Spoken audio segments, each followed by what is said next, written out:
Hey everybody, this is Merrick from A Casual Stroll to Mordor, and today we're going to be looking at user interfaces and installing them and using them within LOTRO.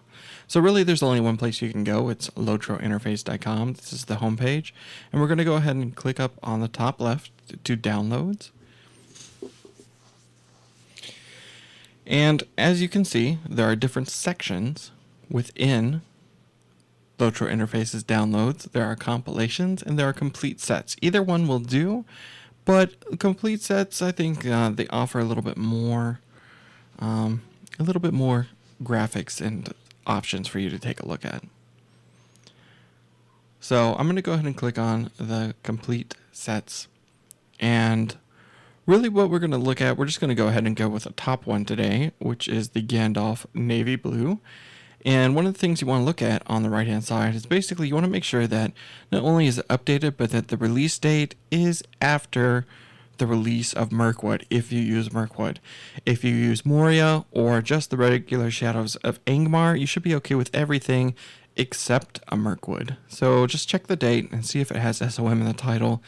Usually they're pretty good about it. Okay, so the first thing you can do is take a look on the right, and you can see basically the pictures of the interface that have been uploaded. Sometimes these can be a little bit dated, but you never know. So you're really not going to know until you get in there, but these pictures are pretty good, accurate representation. Most authors are pretty good about getting them up. So right now you can see all the colors and all the screens that they've modified and how they're going to get a look. You really can't go by the bars at the bottom. The bars at the bottom of the screen are controlled by the layout. Okay, so what we're going to do is we're going to go ahead and take a look at the bottom here too. If you can see, these are the archives. So if you see something that you like that's been upgraded for Mirkwood or Moria and you want to go ahead and use it, check the archive, see if it goes back far enough. So we're going to go ahead and download this, and once we're done downloading it, we're going to extract it to the proper place. Okay, now I've downloaded the zip file, and I'm going to use WinRAR. You can use the native compression in Windows, or you can use basically whatever you want to uncompress it. And I've gone ahead and opened a window to my desktop or my documents. And as you can see, I've got the user documents, and you're going to find a folder called The Lord of the Rings. Now this is where basically all of your files are stored, and you need to make sure that underneath the Lord of the Rings is a folder called UI. If you do not have a folder called UI, you can go ahead and make one. It doesn't matter. So go ahead and open up here, and you want to make sure basically under UI you have another folder called skins. Now this is where your skins are going to go. And as you can see in WinRAR, there's only one folder, and we're just going to go ahead and extract that folder to the skins directory. And so you can see here I've got several different themes that I have installed, and you can just choose whichever one you want. It doesn't really matter. So we're going to go ahead and load up Lord of the Rings, and then we're going to go ahead. So I have loaded up one of my characters here, and you should note that the skin is only relevant to your character, and that's not something that will carry over even with the UI layout, I believe. So what we're going to do is we're going to go ahead and go into the main menu. We'll go into options, go into UI settings. You scroll down to miscellaneous. Yeah, we'll get there.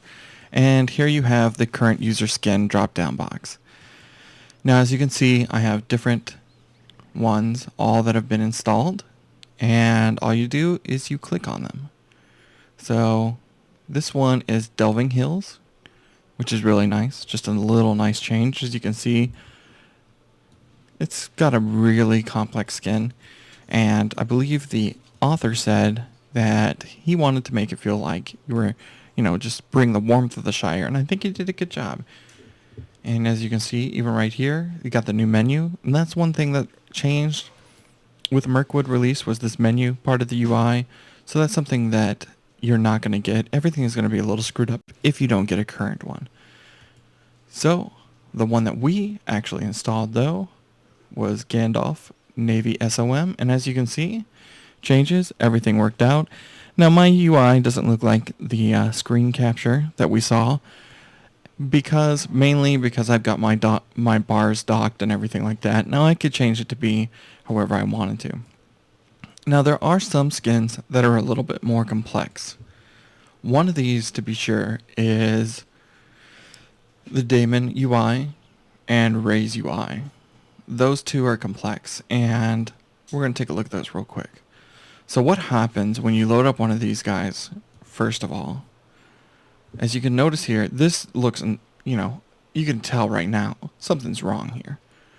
I mean, he's got functionality, but this cannot be his intended way. If you load up Daemon UI, yep, that doesn't look right either. So it's really important on these that you take a look at them and you make sure they have a README. Take a look at their description page too on LOTRO interface. Most of the time they will have instructions. So what I'm going to do is I'm going to show you a little bit, just take you real quick on what to do. So say I want to use Daemon UI. Okay, first thing I'm going to do is I'm going to log out. I'm going to select it and log out. This is just part of the process.